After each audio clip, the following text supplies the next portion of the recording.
Did you hear about the young man who said he was smoking, getting high with his homeboy Dante?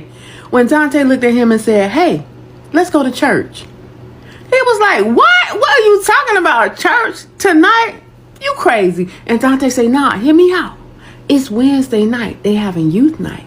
All the girls gonna be there. We can just slide and we can go meet some women. And the boy was like, all right, let's do it. So him and Dante got up. They drove to the church. They went looking for the youth group, but the youth group was canceled for the night.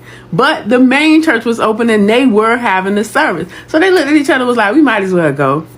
They go up in the church. They smelling like a straight pound. They sit in the back row looking crazy, eyes all red, and they listening to the music and they both start swaying.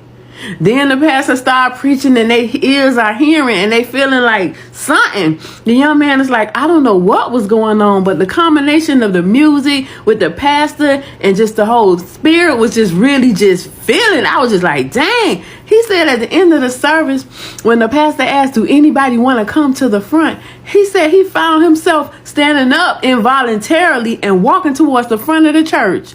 Now, he ain't never been in church before, so he ain't know what to expect. He walked up there. The pastor prayed for him. Oh, young man, God take care of this young man, come into his life, come into his heart, protect him and guide him. Then the pastor put his hands on him. He said as soon as the pastor touched him, he fell onto the floor screaming and crying and apologizing to God and telling God he loved him so much. And he said he felt like at that moment, God replaced one high for another.